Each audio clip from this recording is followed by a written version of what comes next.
All right, it looks like we have everybody. A couple stragglers might come in a little bit later. Welcome to Building Performance Appraisals. My name is Toni Runci and I'm with BlueLion. Thank you for attending with us today. This is a notice that this presentation will be recorded, so if you want access to the presentation after the fact, please feel free to put your email address in either the Q&A, the chat function, or you can email at the very end what the email is at the closing of the presentation. Here is our, of course, legal disclaimer that our attorney always suggests that this is not legal advice and that this is for educational purposes only. Everybody loves a lawyer and all the lovely legal jargon they require us to put in there.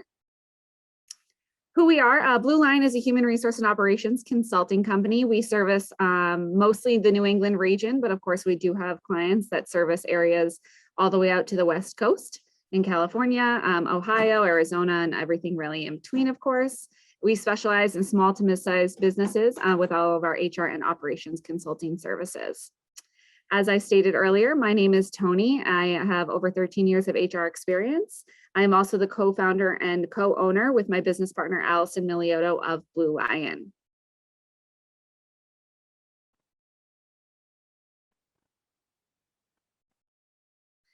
All right, so our agenda today is to talk about the basics of performance appraisals, different options that you have when building them out, to discuss whether you're going to self-appraise at your company or not, common errors that happen when we're doing performance appraisals, and then tying them into compensation increases and suggestions on how to make them most effective for you and your organization.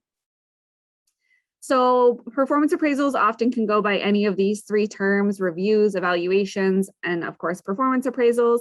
Whatever they're called, in general, they are always the same thing. You're evaluating how your employee is doing in the organization and hopefully how that is tied back into your organization and your company's goals. And then of course, as I stated, if you're tying it into some kind of form of compensation or bonus structure and how that obviously aligns with the company's financial goals. So performance appraisals, who cares? Do we really need to do this? We always get this question for small businesses, especially, even if there's one or two employees in the organization, and depending on what kind of industry the organization is in, they always wonder what's the real value of a performance appraisal of a customer service person, or if we're just a small mechanic shop, we have one or two mechanics, or if we're a 100 size plus organization, it can be cumbersome for us to think about this. Oftentimes we hear negative connotations when it comes to performance reviews.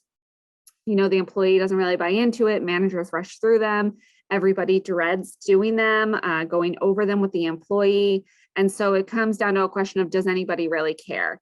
And the answer at the end of the day is yes. Although they may be some of those things cumbersome and time consuming, there is value in doing them. So although many managers and employees, like I said, dread their performance reviews as a report card, it is important for everyone to know where employees stand. One, even if it's only annually, it helps the manager and the employee recognize where they are with the development and their growth in the organization. It also helps the organization take a look and see if there's any employees that maybe are having issues that need to be addressed, performance issues, whether it needs to be a development plan or corrective action, depending on obviously how severe the issue may be. And then obviously it helps when we're trying to tie things back into compensation. If we are setting goals as an organization, we drill down. We are going to encourage and show you through this training how to drill down into the different departments and teams to make sure that they're moving and they're rowing the boat with you. It's always a great idea to make sure everybody is aligned in the organization into the annual and maybe 3, 5, 10-year goal to make sure that they understand where they are, where they can be, and how they can get there. So as I said, employees care, especially now with the newer generations entering into the workforce. I know probably some of the older generations, anything above a millennial, I would say, probably would care a little bit less about a performance review. They were not necessarily as popular back in their, timeline 20, 30 years ago. But now we definitely have a whole generation and more generations coming into the workforce that really feed, on the feedback. They really enjoy hearing, are they doing well? Are they doing poor? How can they get better? And how can they develop in an organization? I know we hear rumors that, millennials and anything Gen Z and younger they don't have tenure, they don't stick around long term. And sometimes that can absolutely be true. Very different than I would say my grandparents' age, when he was with John Hancock for 40 years. So a lot of that comes down to, the opportunity in small businesses and large businesses for growth, communication styles, management styles, and obviously knowing where they stand. So 43% of highly engaged employees do receive feedback weekly. I would never tell anybody to do the level of high-end performance reviews on a weekly level, but sometimes something as easy as, that was a great job on that presentation, great job on that project. The client was really happy with what you presented or what you brought to the table, or even negative feedback saying, hey, next time you're doing a presentation like this, think about approaching it a little bit differently, or how your communication style is, or my favorite that I get told all the time, slow down when you're speaking. These things really help somebody develop long-term in your organization. And it also makes them more valuable to you as they create more value in themselves. So employees are definitely an integral part of our business, and we want to make sure that they are engaged, because engaged employees have higher performance output, which obviously increases the performance of the organization overall. So when you're building performance appraisals, reviews, or evaluations, make sure you're starting with the company goal, whether the company goal is tied into finances. Maybe it's to grow by a specific dollar amount or percent over the previous year. Maybe it's tied into customer growth. You want to add another certain amount of customers, whether it's 10, 20, maybe it's businesses. You want to add 10 or 15 businesses, depending on the industry you're in. Maybe it has to do with customer retention. You want employees to be working with their customer service team to get people to come back. Maybe it's increasing your branding through social media so that you're a more highly sought after organization in the market that you're in. Maybe it has to do with customer satisfaction. Maybe you're working with certain people that provide feedback that is important to your organizational growth. So gathering that information and whatever that might look like. So you want to start with your company's goals, and usually you set those at the end of the year for the following year, or if you tie them into your fiscal year, maybe it's a different timeline. So you always want to identify those things first as a leadership team and as an ownership team. And it's important because then the employees realize how they're tied into you reaching that goal. So if it is a customer service goal, for example, you want to increase your customer service valuations, then you would want to make sure that they recognize where they're currently at. Maybe you're meeting at a 3 or a 4 for customer service evaluations, and your goal is to get to a 5. So what does that look like for each department? How do they have to engage with the customer to make sure that they hit those numbers? How are you going to be gathering that information? And then how are they evaluated against it? Making sure that your company is setting those goals also helps the employee realize their importance and value to the company. They're not considered just a number. They realize that they're helping that ship move forward. And when they're tied into those kinds of things, they do find themselves more engaged and less likely to leave, which gives you longer tenure. And again, that's increased value with your employees because you don't have to rehire and retrain each time someone leaves the organization. The next thing to do is select your frequency. How often do you want to do these appraisals? Now, the more frequent they are, the less robust, I would say, they usually become. So on a weekly evaluation, most of us, I think when you think of employee evaluations, you think of maybe 3-4 pages of feedback, questions, answers, an hour plus meeting once a year to discuss this different information. On a weekly feedback, I would not have something obviously so robust. You definitely want to maybe have a few key things that you're checking in on, evaluating, following up on, and making sure that, again, it's tied into how they're doing. So maybe it's, hey, we got 15 customer feedbacks this week. All of them were 5s, or, most of them were 4s. This was the feedback that we got on the negative feedback, however. So maybe these are some things to work on. On a monthly basis, I've seen usually those go about 30 minutes when we're meeting with teams. And usually they're evaluating, how did we do in our last 30 days? What are our goals in the next 30 days? And again, those are really kind of bite-sized goals that are aligned with the larger goal of the year, or maybe a 6-month goal that has been set within a department or within a team. I've seen employers call those 30 by 30s. So every 30 days, they have a quick 30-minute touch base. The frequency that you select, of course, also has to be very legitimate in how your organization runs. If you know that you're too busy to be checking in on a weekly basis, even with a simple email, don't make that be your performance appraisals. If you have a manager who has a team of 20 or 30 people, monthlies might be very difficult for them to, hone in on. So making sure that you pay attention to the time frames of what you're trying to work for and what you're trying, again, to align these with. You don't want this to become something so overwhelming that it loses its value to the manager and the manager starts providing poor feedback or really half of an effort to get them completed. Semi-annually, of course, quarterly, every 3 months, and then annually. We never suggest anything longer than annually. I will say annually is becoming less and less of the most common selected, and that is because, as I stated earlier, depending on the generation that you have working at your workforce, they do want a little bit more consistent feedback. Now, I've seen a mix as well of these items. So I've seen some people do quarterlies and annualies. So quarterly, they just do little check-ins. How have we done in our last, 90 days? Are we on target to hit our annual goals? And then at that annual meeting, we really hone in on some big achievements or big misses. So that way, one of the most common things that we're going to discuss a little later is how hard it is to remember all the things that have happened in the last 12 months. If we break them down to a quarterly time frame, 90 days is usually a good amount of time that we can gather information, remember back, and give feedback that's going to be valuable to the employee and then create value back to the employer. There's different styles of performance reviews. There's the self-evaluation, which we'll discuss in the next few slides, which is the employee evaluating their own work and providing it to you. There's behavioral, which is tied into how a little less metric driven, a little bit more, how do you feel the employee is doing with attitude, teamwork, some things that are a little bit harder than, as I said before, the customer service scores, you either hit a 5 or you don't hit a 5. Behavioral is one that I struggle oftentimes to go 100% on in a performance review because it is very subjective, both by the employee and the manager, whoever's doing the evaluation. A 360 feedback, that is something that requires, exactly as it states, 360 review. So you are generally reviewed by a peer in your team. You're reviewed by your manager above you.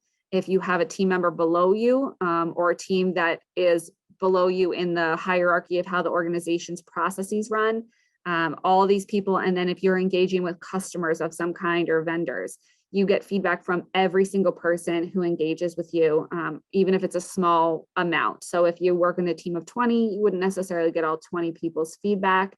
Maybe you would take a sample of 2 or 3 and make sure that you're evaluating everybody's performance based on all the feedback that's driven. Different styles, objective and goals, which is one of my favorites. It's pretty standard. This is what we want to hit. We either hit it or we don't hit it. How are we going to get there? The rating scale, that's one that is obviously very popular. That's the 1 to 5 or the satisfactory, unsatisfactory. And that's because it's number driven and employees and people understand numbers. A 5 generally is I'm doing really, really well, exceptional. A 1 is I'm doing terrible. And 3 is usually meets standard or meets expectations. And then a combination of the above. I generally see a combination of the objective and goals with the rating scale or objective and goals mixed in with some behavioral, especially because a lot of times behavior does dictate success, or at least the success within a team and if the team's jiving well.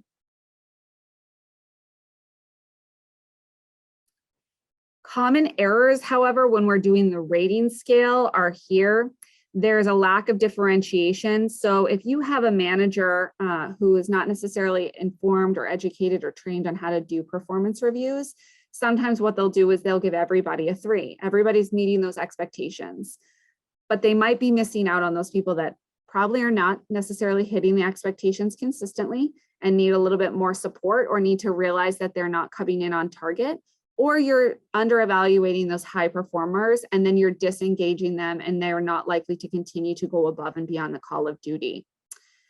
The recency effect. So what happens there is the annual review. It's been 12 months since the last time you've had a conversation with your employee, and all you can really remember is the last 90 days. Well, maybe in the last 90 days, your employee has not been doing so hot. So you evaluate them on a 90-day scale, really, then a 12-month scale, where those other 9 months of the year, they were hitting it out of the park every time. But you can't remember all that timeline. Same if they maybe for the other 9 months, they were doing really poorly, but for the last 3 months, they've been doing exceptionally well. We end up giving them scoring for the last time we can remember versus the scope of the entire performance timeline. The halo or the horn effect, this has to do very similar to the next one, personal bias. You know, you have an employee who maybe did something really amazing at one time. Maybe they closed $1 million deal as a salesperson, and that was the highest sale you've ever had in your organization. But they haven't really been doing anything since then, or everything they're pulling in is really small fish. But you give them a super great score because there was that one client that they really did great with.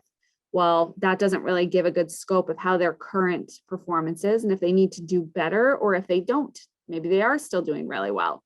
Same with the horns effect. Maybe they did something super terrible. They lost that $1 million client because of something engagement wise and their communication style, whatever it may be. And then all of a sudden, even if they are doing well, maybe they're not doing exceptionally well, but they're meeting those standards, but they're getting those low marks. So the halo and horns effect can sometimes come into play with those really long-term annual reviews because you have that personal bias. So the personal bias and favoritism, we can't necessarily help it. There's generally people in our teams that we prefer to work with. They have a personality that we jive better with, or we have a communication style that really works well with one another. So we prefer to work with them. And sometimes what we see in them is ourselves. So we like how their style is, we like what they're producing, and we give them good scores. Now, just because they're doing well doesn't mean there isn't areas of improvement.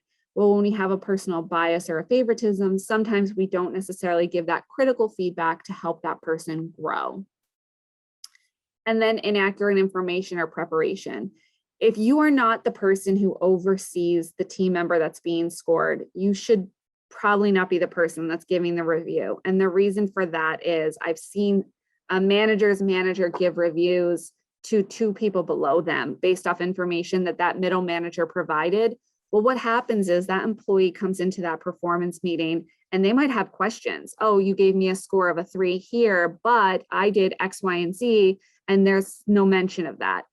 Because you don't necessarily have that day-to-day interaction with that employee and you don't have the beefy information that might be coming up in the review, the information could be inaccurate based on what you're providing. And that's not really going to provide a very beneficial long-term experience for you or for the employee.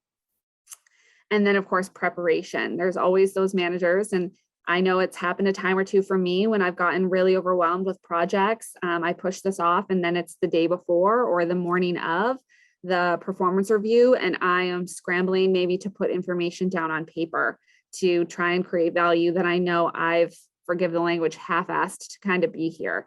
And the employee is going to recognize that.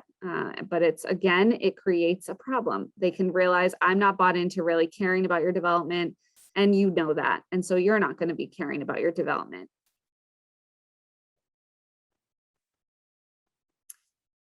So take your time.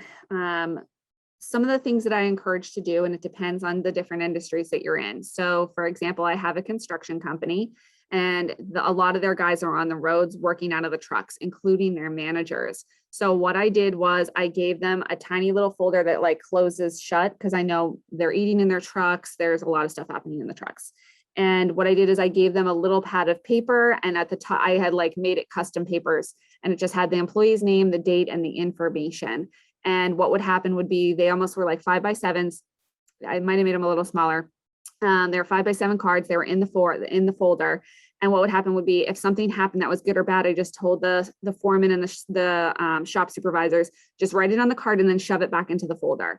And then when you come back to the office and meet with me, I'd go bi-monthly. I said, when you come every 2 weeks, then we're going to just pull them out and we're going to put them in the employees' files. So what happens is at that 1-year anniversary, when you have to do the reviews, which is how the company wanted to do it, we have all these little notes of things that you've remembered that you can put in there instead of thinking, what have they done in the last 12 months?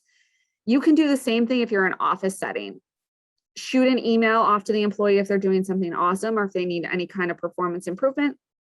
Make a file folder, that you can put each employee's name on in your email inbox and just move them over into there once they've been sent, so that you can open at the end of the year. Okay, it's time for me to do Toni's review. I open up my Toni emails. Oh, okay, look at this. I sort them. All right, here's all the things that Toni's done well. Here's the things she needs to improve upon, so that when it's that 1 year time frame, you don't have that recency effect, and you can really give a full scope of a whole year without having to think to yourself, oh, what was that project that she really did well on? Or who was that client that had feedback that wasn't so great? So it is a formal opportunity to slow down and to talk to your employee about how they're doing. I always encourage too, checking in on how they feel the company is doing. Are there things that you need more support on? How do you think we're doing as a whole? How am I doing as a manager? It's a time for you to tell them, I care about how you're doing and how you think I'm doing. Some of the feedback might be wasted. Sometimes we always have those employees who, whether you're an amazing manager or not, is going to complain, but some of the feedback might be great. We've seen a lot of success in organizations, especially when they're checking in on benefits at these performance reviews.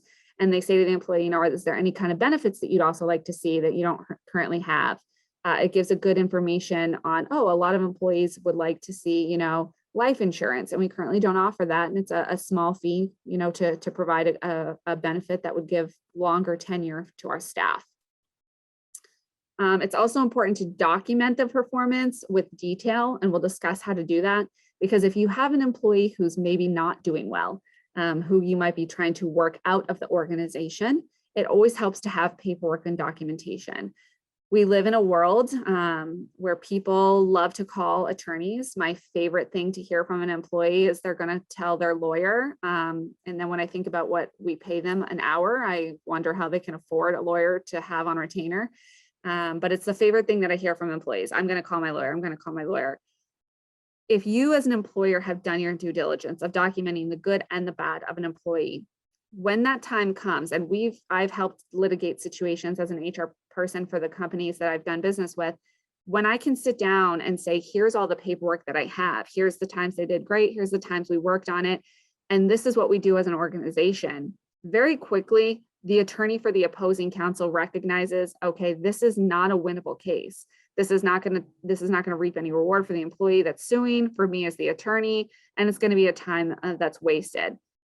By having that, you save a lot of money in litigation, you save a lot of wasted time, a lot of wasted productivity, and you can move people pretty quickly out of the organization when necessary. It also helps you promote people that are doing awesome, people that are really hitting it out of the park, as I said, people that are going above and beyond, those high performers that you see maybe one day being managers or being the team leads. You want to make sure that they recognize you see it and that you're trying to help continue to make that development continue in the organization so that they don't leave you for another competitor.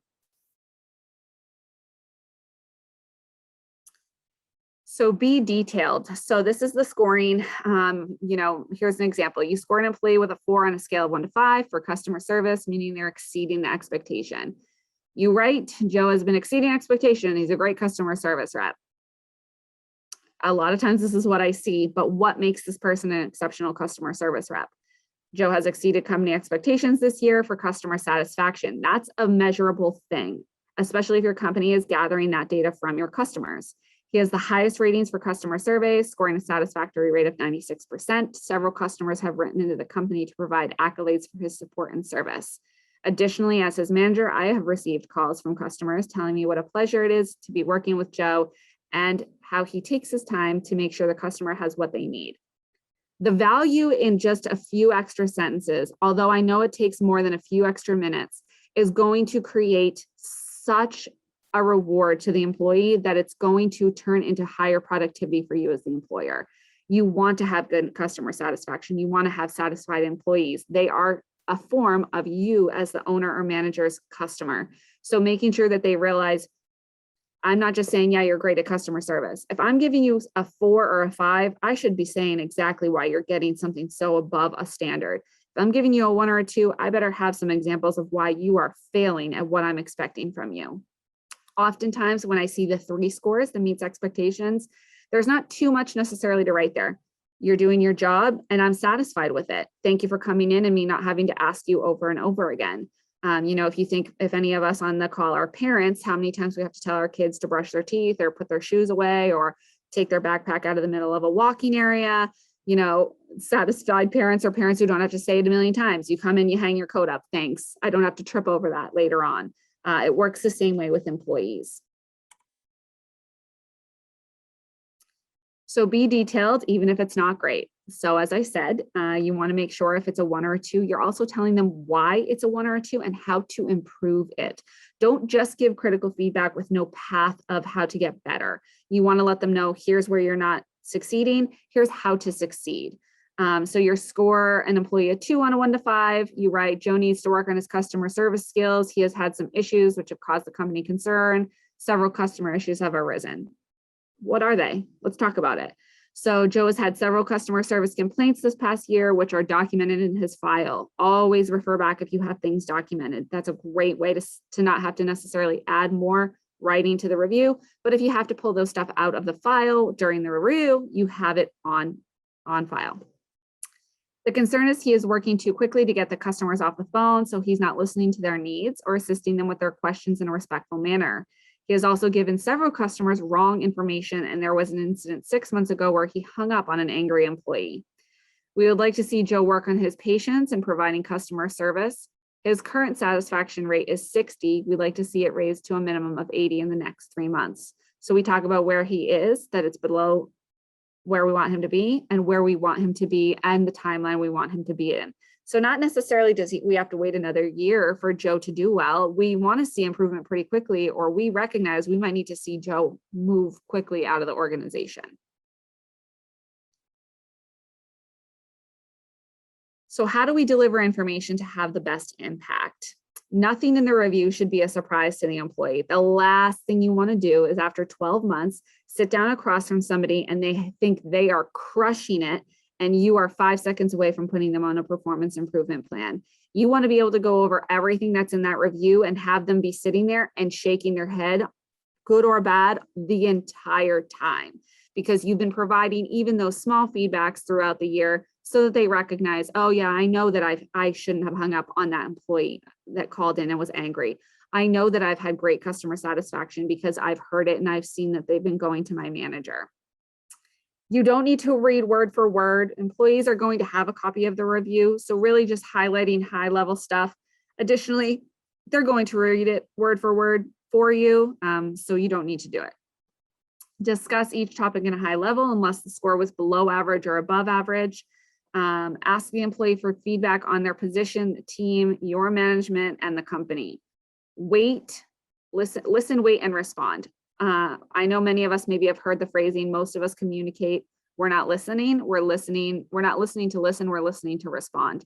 So oftentimes, think about, for me at least, when I'm having an argument with one of my parents, one of my kids, one of my significant other, my sister, when they're talking to me, if we're in an argument or we're disagreeing, I'm always thinking, when they come at me point for point, how I'm going to argue that back.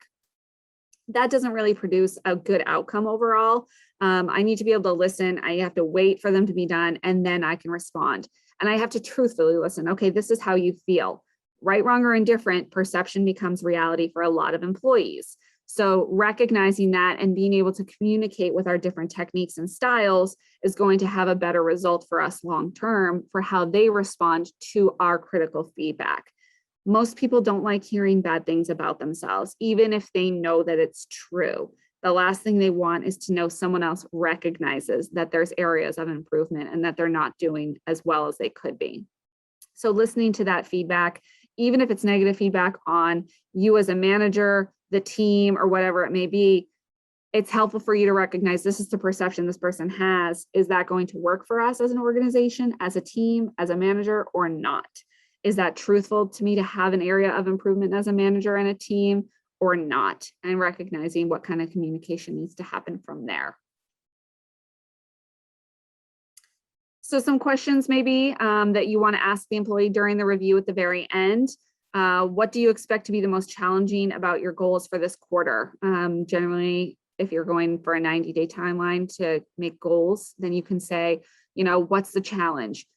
things come up that we don't even recognize. We have staff, for example, who work with a lot of clients, and trying to schedule time back and forth can be a hassle. Think about how many times you might go back and forth with somebody to say, hey, is this time good to get on a call? No, how about this time? No, how about this time?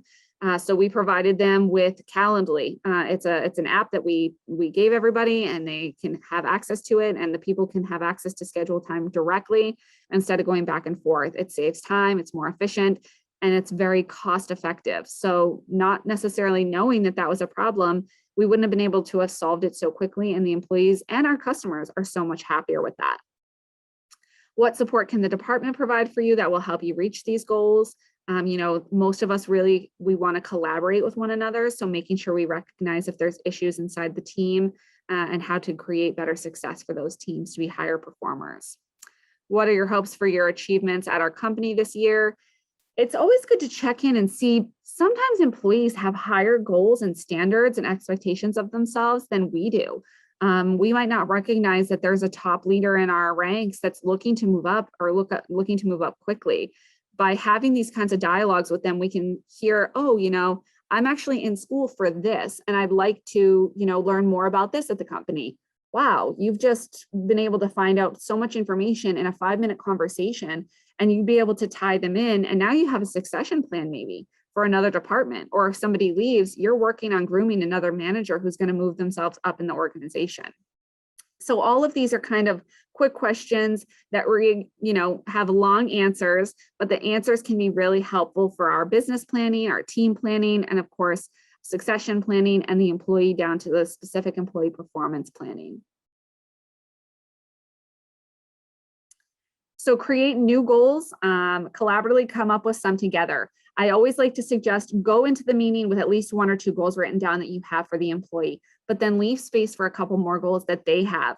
When they get to write their own goals, or they get to come to the table and come up with ideas, when they recognize what the company's goals are, then that is providing more buy-in from them to the organization and creates a much higher level of engagement that we're looking for.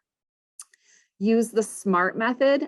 For some of us who maybe are not necessarily as informed on how that works, it's specific. Be very specific on what your goal is. Make sure it's measurable. So that's when I go back to the discussion of a behavioral interview is a little bit harder to make goals for, because making a goal like have a better attitude can be very subjective and hard to measure. I guess you could say, smile 5 times a day. I don't know. But making sure it's a measurable goal, like the one we said, you're at a 60% performance review for customer, we want you to be at 80. Make sure it's actually attainable. If you have a salesperson and your whole sales team is only maybe making sales that are about $2,000 a customer, don't set a $10,000 sales goal per customer, something that's completely unrealistic in the current view of where the organization is, because when they don't hit it and they're working really, really, really, really hard to do so, they're going to become very disappointed in themselves and disengaged in the process.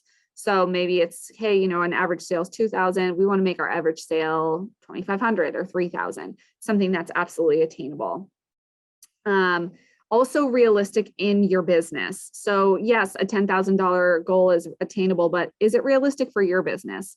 We work with some overhead door companies, for example, and there's a very different mentality between a $2 million overhead door company and a $100 million overhead door company.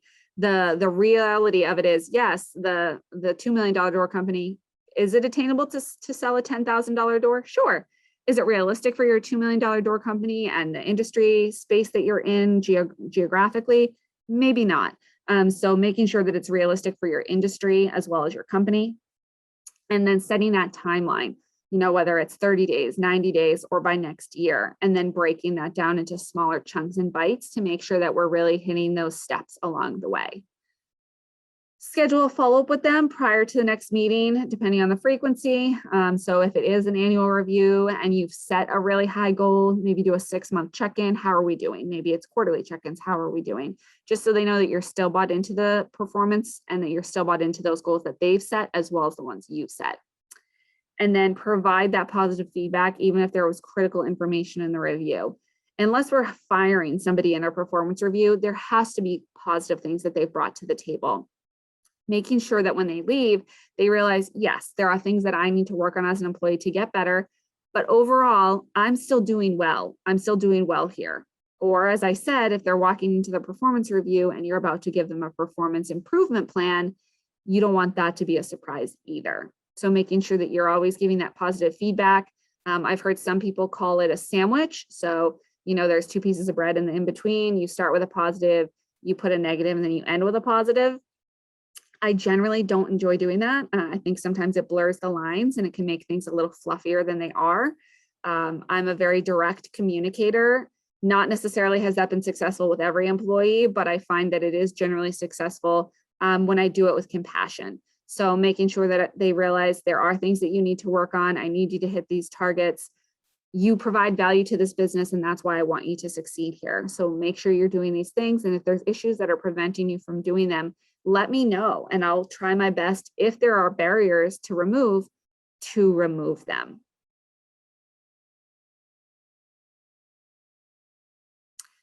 Now you get a raise or not. So oftentimes we tie our performance reviews in with compensation. This is good, this is bad, it's everything in between. It's hard because, as we've seen, COVID has come in 2020, 2021 has been here the whole time, and head into 2022, and I don't see it going away. So what that means is there's been a lot of businesses that have had reviews, and they probably haven't been able to financially give increases. Well, that's really hard when we walk around and we see the cost of inflation, gas prices increasing, home prices increasing, taxes increasing, and our paychecks are not increasing. Well, this is one of the reasons that I always suggest tying employees' compensation into some kind of business goal. So not necessarily do you have to give an annual increase every year to increase their base compensation. You can build in bonuses that will tie into performance. So as the business does better, the employee is doing better. And when the business not necessarily is not doing better, but as we've seen in 2020 or 2021, maybe it's at a stall or a stagnant, we recognize, I know I'm not going to get a raise because this is where we're at. It gives them a little bit more of a concept of how the business is doing so that they recognize, okay, I have to work harder, or I have to think maybe a little bit differently on how to make this work better.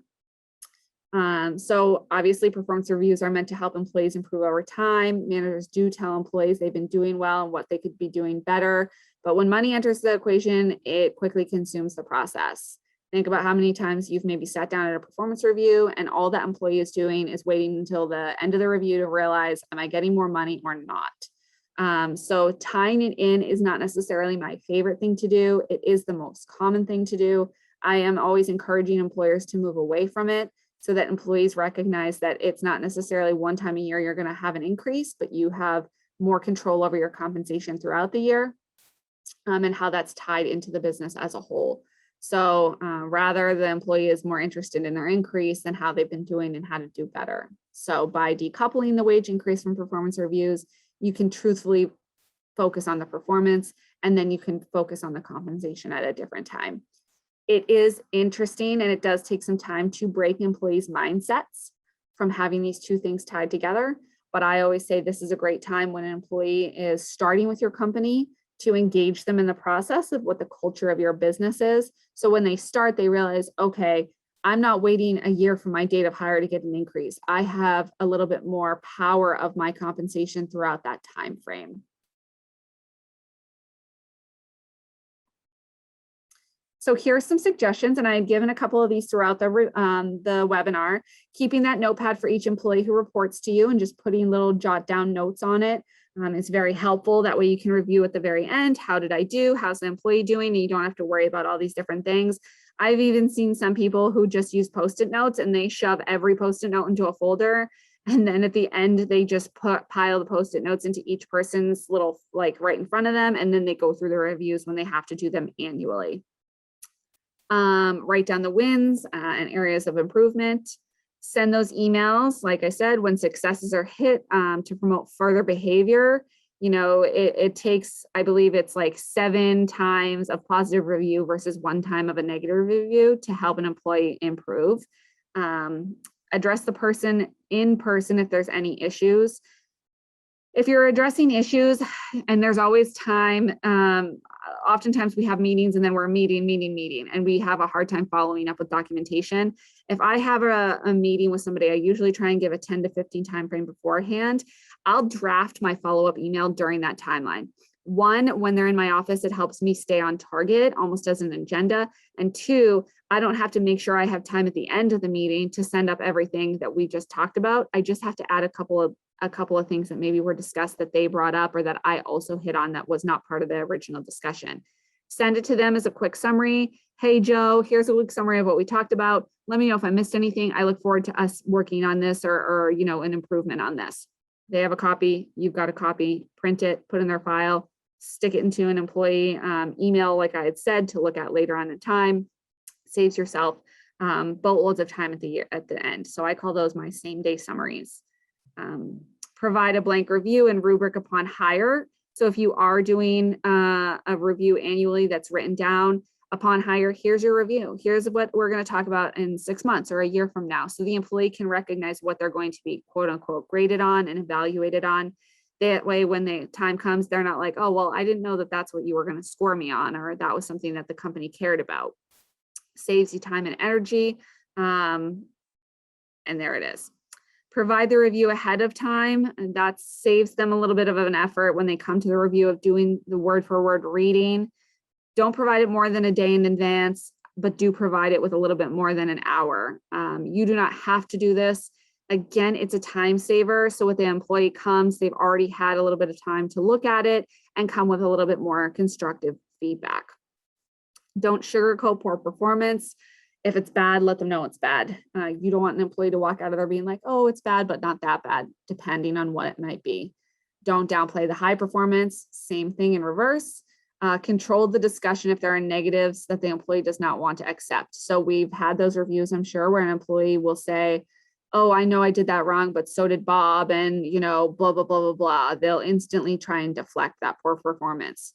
Let them know, you know what, I appreciate that feedback. I've thought about that when I did the review. We're talking about you right now, or we're talking about this right now. And this is what I need to see for improvement. I recognize that you might not necessarily agree, and we can see if that's true in however many months when we're going to talk about this again and see what kind of improvement we're looking to have. Don't let them run the conversation over on you. You want to make sure that they recognize you understand that they might not agree, but unfortunately that's too bad, especially if you have metric driven data. That's always going to be the strongest player for you. Once completed the review, look at last year's review. This is for the managers doing it. And was there stuff that was missed last year that you want to put on this year's review that they've done well? Oh, since last year's review, you have improved. You did hit those targets. Last year you were at this, and this year you're here. Making sure that you're looking year over year. Also, don't pull up last year's review. I see a lot of managers try and do this. Don't pull up last year's review and then just change a couple words. The employee is going to remember last year's review. They probably still have a copy of it. And then if you're only doing a little bit of changing, they're going to recognize that you did not put really very much effort into this year's review. But you definitely do want to look year over year to see the kind of growth that the employee is having. Or it's also a good time if we are only able to look year over year to say, oh, wow, Dave was 2 out of 5 on these 3 things last year, and I'm scoring him a 2 out of 5 again. Maybe it's time for us to put him on a performance improvement plan, or maybe it's time to start having discussions on maybe termination, whatever it may be. You don't necessarily see it when you're in the weeds of the business day to day, but when we have to slow down and look year over year, if people are not improving over time and they're not meeting those expectations, you want to make sure that we're having a conversation on if it's a long-term fit for the organization. So numbers don't lie. Managers who receive feedback on their strengths show 8.9% greater profitability. In a time frame when we're seeing numbers go the opposite direction, I'm sure all like to see 8.9% higher profits in our business. Companies who implement those regular employee feedbacks have turnover rates of 14.9% lower. When we're working with a talent pool that doesn't exist right now, where did all the people go? We definitely want to keep the people that we have, especially if they're high performers. 24% of workers would consider leaving their jobs if they had managers that provide inadequate performance feedback. So if you're not getting the feedback, again, those are the millennials, the Gen Zs, the people that really thrive on that feedback, that's one of the main reasons that they may leave. And when I've done exit interviews for a multitude of people, a lot of times it's, I didn't know how I was doing, or I felt undervalued, whatever it may be. And when it is a high performing person that we're losing, it hurts to hear that feedback, because you recognize something so small as, hey, you're doing a great job, or a better performance review annually could have kept a higher talented employee. 69% of employees say they would work harder if they felt their efforts were recognized.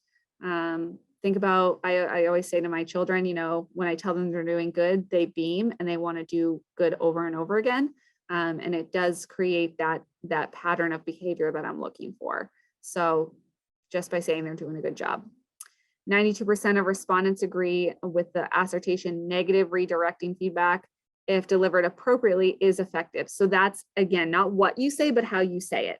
So telling an employee that they need to improve can be taken a couple different ways. It's one thing to say, and I've worked with managers who I've had to work on, because they'll say these things, you know, Bill, you know, you suck at this. Bill might not really understand or like that kind of feedback. It depends. I've seen construction sites, the feedback is taken a lot better than in other organizations. But in office settings, sometimes it's not. You also have to realize that the different teams and the different kind of industries communicate differently and want the feedback to come back to them differently. 27% of workers strongly agree that the feedback they currently receive helps them do their work better. So numbers don't lie. Feedback is important, positive and negative, to your organization's long-term success, to keeping your high performers, and to working those low performers out of your business. Performance appraisals are not busy work. So this is one of my last kind of feedbacks of this webinar. I know that they are time consuming when they're done correctly. Trust me, I understand that, but there really is value. So if you find that your performance appraisals are taking too long, maybe evaluate, do you really need everything that's in there? Is it going to reap you the benefits back? Additionally, you should have the performance reviews tied into the job functions. So a mechanic's performance review should not look the same as an office manager's performance review. An office manager's performance review probably won't look the same as your engineer's performance review. Their review will look different than maybe a construction superintendent. There may be concepts that are similar: customer satisfaction, communication, teamwork, but some of the other things maybe not. I worked with an organization that does cleaning of violins. In their review, they were evaluating people's creativity. Not sure how creative you can get when you're cleaning violins. So it was one of those things that we said, how are you evaluating this? They had no idea how they were evaluating it. They were just saying, yeah, Sue's creative. We removed it. So making sure that it's actually legitimate information and a legitimate metric and follow up on what you're doing will also make it less cumbersome and less feel like busy work when you're working on it. So making sure that everyone's bought into the process is so, so important. Oftentimes we don't have time to update our performance appraisals and we need a little help. We also don't have time to research what's the best way to do it. We are able to support you in that if you're interested. BlueLion, as I said, is an HR consulting company. We have built performance appraisals, whether they're weekly, monthly, quarterly, annually, from construction to auto mechanic to engineering to violin cleaners. So whatever it is, if you would like a little extra support, I will let you know how to contact us at the end. By attending this training, we would provide you a $200 discount. The performance reviews are provided to you, as well as rubrics. So one thing that we always try and help employers with is helping the employee and the manager know how to score people. And so we do suggest and provide rubric that says, in order to hit a 4, this is what you need to do. In order to hit a 5, this is what you need to do. So it takes a little bit of guesswork out when you're scoring people. It also helps you stay more consistent, and it prevents a little bit of that favoritism. And that is our webinar today on performance appraisals. I appreciate everybody attending. Thank you so very much. Again, if you would like to have this emailed to you, please throw your email in the chat function for me, or you can send a request to info@bluelionllc.com. Feel free to connect with us through social media. We do trainings monthly. They are free and they are on all different kinds of topics, from employers that have 2 employees to 200 plus. And we hope that this was informational for you, and have a fantastic rest of your day.